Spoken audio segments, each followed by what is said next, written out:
देख रहे हैं लाइव इंडिया हर पल।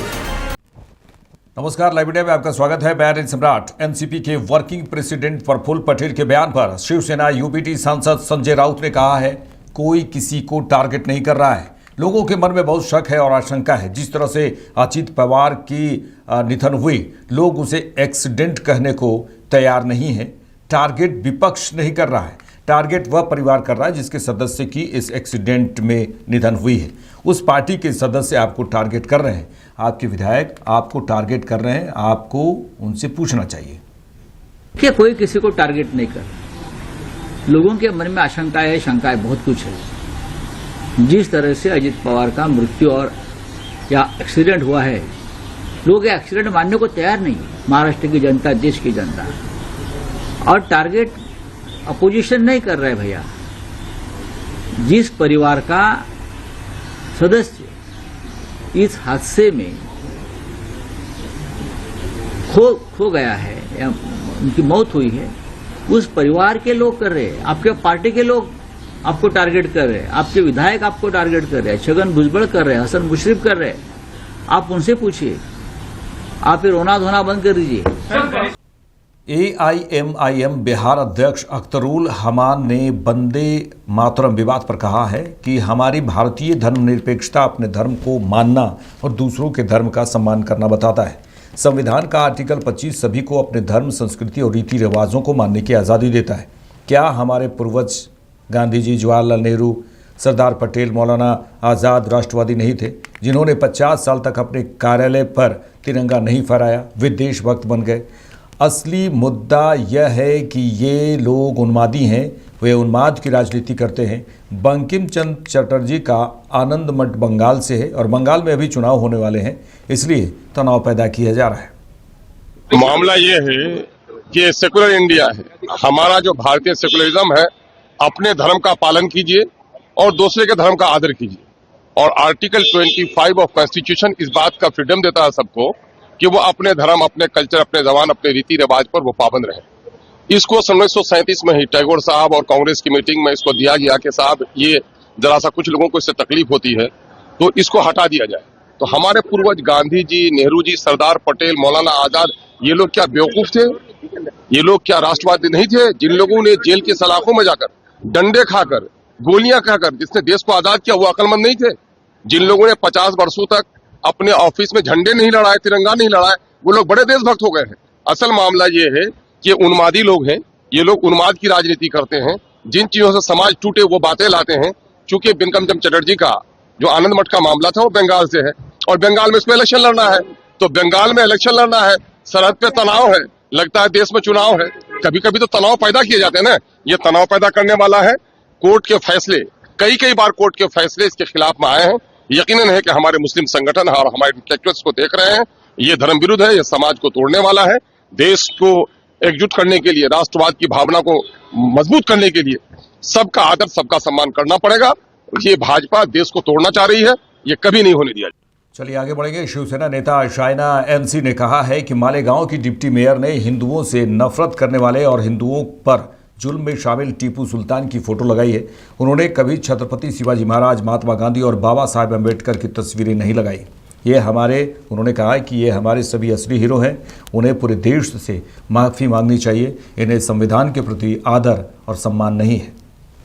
मालेगांव की डिप्टी मेयर ने हिंदू हेटर टीपू सुल्तान का फोटो रखा है। उन्होंने कभी नहीं सोचा कि छत्रपति शिवाजी महाराज का रखना या महात्मा गांधी या बाबा साहेब आम्बेडकर ये है हमारे रियल हीरोज। आपको माफी मांगनी चाहिए पूरे देश को, क्योंकि एक तरफ संविधान ने आपको एक पब्लिक ऑफिस दिया है और इस संविधान जिन्होंने आपको ये अपॉर्चुनिटी दिया डिप्टी मेयर बनने के लिए, वहां उनके आर्किटेक्ट थे डॉक्टर बाबा साहेब आम्बेडकर। लेकिन आपको संविधान के प्रति भी आदर नहीं है और सम्मान नहीं। खैर, जो मुंह तो जवाब ये पार्टी जो तुष्टीकरण करती है उनको देना है, वो जनता ही देगी। असम में एक ऐतिहासिक पल देखने को मिला जब प्रधानमंत्री नरेंद्र मोदी डिब्रूगढ़ के मोरन बाईपास पर इमरजेंसी लैंडिंग फैसिलिटी ELF पर उतरे। यहां वे फाइटर प्लेन, ट्रांसपोर्ट और हेलीकॉप्टर का हवाई प्रदर्शन देखे। ELF नॉर्थ ईस्ट इंडिया में अपनी तरह का पहला अपनी तरह का एक पहला है। इंडियन एयर फोर्स के सुखोई Su-30MKI ने डिब्रूगढ़ के मोरन बाईपास पर इमरजेंसी लैंडिंग फैसिलिटी ELF से उड़ान भरी। ये तस्वीरें आप देखिए, जहां प्रधानमंत्री नरेंद्र मोदी और दूसरे लोगों ने टेक ऑफ को देखा। इस दौरान भारी संख्या में वहां पर लोगों की उपस्थिति थी।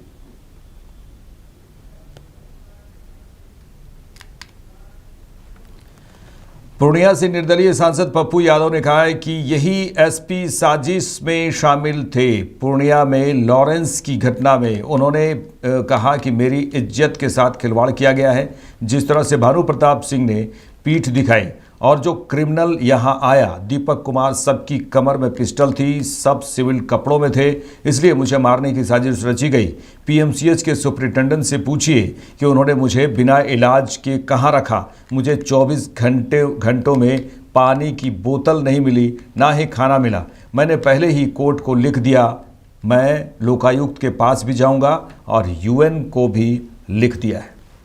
भैया चलिए, डर गए, मैं मान लिया डर गए।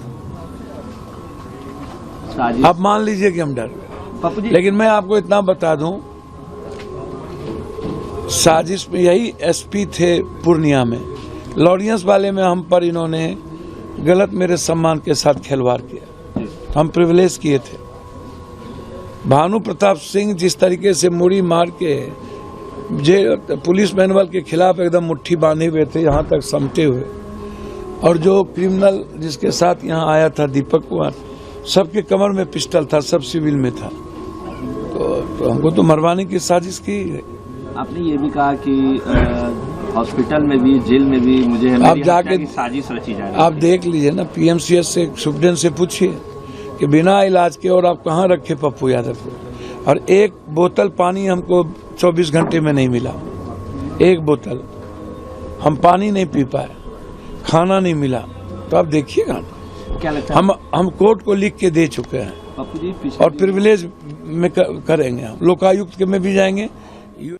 कांग्रेस प्रवक्ता सुरेंद्र राजपूत ने कहा है कि क्या प्रधानमंत्री नरेंद्र मोदी को पता है कि कांग्रेस द्वारा देश को गरीबी से निकालकर कहां से कहां लाया गया। आज महंगाई और बेरोजगारी चरम पर है। उन्होंने कहा कि हम चीन और अमेरिका के सामने सरेंडर कर चुके हैं। बातें करना प्रधानमंत्री बंद करें, व्हाट्सएप यूनिवर्सिटी से ज्ञान लेना और ज्ञान देना प्रधानमंत्री जी बंद करें। जिस समय आज़ाद हुआ था हिंदुस्तान, 150 करोड़ रुपए का बजट था। उस वक्त हम मकान बनाते प्रधानमंत्री के लिए, दुकान बनाते प्रधानमंत्री के लिए, या भाखड़ा नंगल डैम बनाते देश के किसानों के लिए, IIT बनाते, एम्स बनाते, बैंकों का नेशनलाइजेशन करते, एक पाकिस्तान के दो पाकिस्तान करते, परमाणु विखंडन करते, या फिर ये सेवा तीर्थ, कर्तव्य तीर्थ नाम की शब्दों की जादूगरी करने के लिए प्रधानमंत्री के लिए एक रहने के लिए मकान बनाते। प्रधानमंत्री जी, सोच के बोला कीजिए। आपके ट्रॉल्स बोले तो बोले, लेकिन आपको ट्रॉल्स वाली भाषा नहीं बोलनी चाहिए। आपको पता है हिंदुस्तान को गरीबी से कहां निकाल करके ये देश को लाया गया है कांग्रेस के द्वारा, और आप इधर उधर की फिजूल की बातें करते हैं। आपके राज में महंगाई चरम पर है, बेरोजगारी चरम पर है। चीन के सामने और अमेरिका के सामने आप सरेंडर कर चुके हैं, घुटने टेक चुके हैं। इन पर आप बात न करें, सिर्फ सेवा तीर्थ, कर्तव्य तीर्थ बातें करने आपसे करवा लीजिए। ये बात बहादुरी से देश नहीं चलता, काम बहादुरी। चास नगर निगम क्षेत्र के वार्ड 2, 3, 20, 21 और 6 में महापौर पद के प्रत्याशी विनोद कुमार की धर्मपत्नी संजू देवी ने महिला समर्थकों के साथ डोर टू डोर जनसंपर्क अभियान चलाया। इस दौरान स्थानीय नागरिकों ने उनका स्वागत किया और अपनी समस्याओं और सुझावों से अवगत कराया। जनसंपर्क अभियान के क्रम में घर घर जाकर लोगों से संवाद किया गया और नगर निगम क्षेत्र के विकास को लेकर अपनी प्राथमिकताएं साझा की गई। क्षेत्र के कई नागरिकों ने सफाई व्यवस्था, पेयजल, सड़क और नाली जैसी बुनियादी सुविधाओं से जुड़े मुद्दे उठाए। प्रत्याशी विनोद कुमार की पत्नी संजू देवी ने कहा कि क्षेत्रवासियों से सकारात्मक प्रतिक्रिया और समर्थन मिल रहा है, जो उनके लिए प्रेरणा स्रोत है। उन्होंने भरोसा दिलाया है कि यदि जनता अवसर देती है तो वे पारदर्शिता और जन भागीदारी के साथ कार्य करने का प्रयास करेंगे।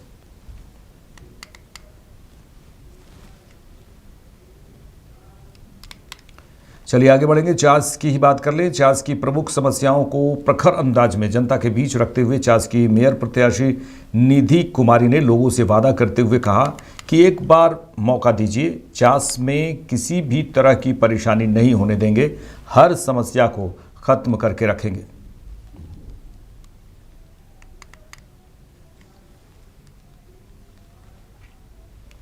केंद्रीय मंत्री पीयूष गोयल ने कहा है कि विकसित भारत 2047 बनाना हम सभी की सामूहिक प्रतिबद्धता है।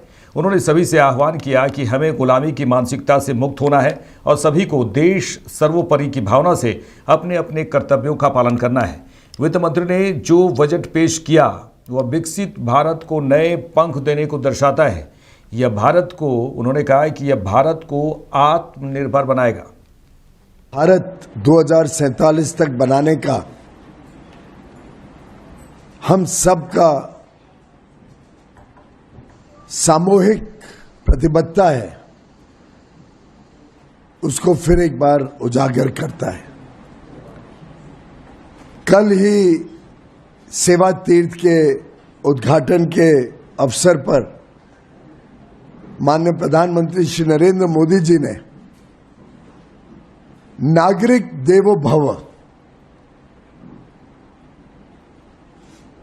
कर्तव्यों की आधार सेवा तीर्थ का जो उद्घाटन किया, उस समय सभी को आह्वान दिया कि हमें गुलामी की मानसिकता से मुक्ति करनी है और सभी ने देश सर्वप्रथम की भावना से अपने अपने कर्तव्यों का निर्वहन करना है।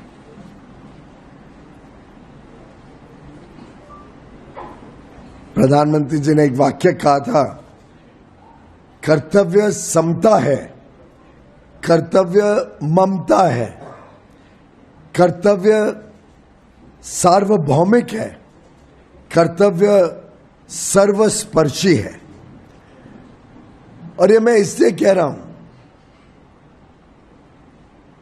कि ठीक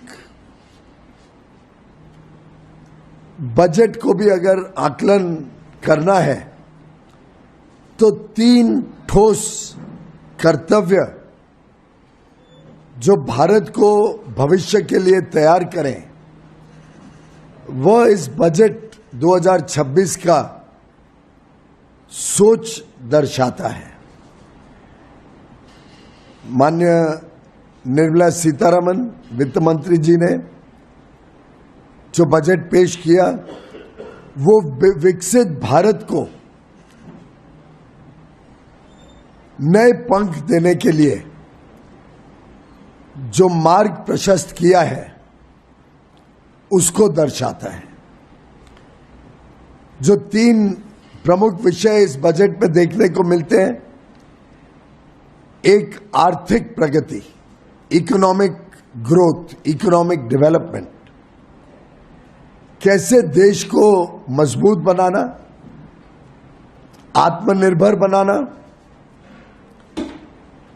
जो टियर 2, टियर 3 शहर हैं, मेट्रो शहर्स को छोड़ के जो छोटे शहर हैं, उन सब के इंफ्रास्ट्रक्चर को गति देना। आप पूर्णतः देखें तो 12,21,000 करोड़ रुपए मात्र आधारभूत सुविधाएं, इंफ्रास्ट्रक्चर डेवलपमेंट के लिए इस बजट में प्रावधान किया गया है। ये भारत को आत्मनिर्भर बनाएगा, ये भारत के लॉजिस्टिक्स कॉस्ट, सामान को आदान प्रदान करने के खर्चे को कम करेगा। इसका जो मल्टीप्लायर इफेक्ट है, हर 1 रुपया जो इंफ्रास्ट्रक्चर पे खर्च होता है, वो 3-3.5 गुना अर्थव्यवस्था को बल। मेरे साथ इस बुलेटिन में इतना ही। देश दुनिया के तमाम खबरों के लिए देखते रहिए लाइव इंडिया। नमस्कार।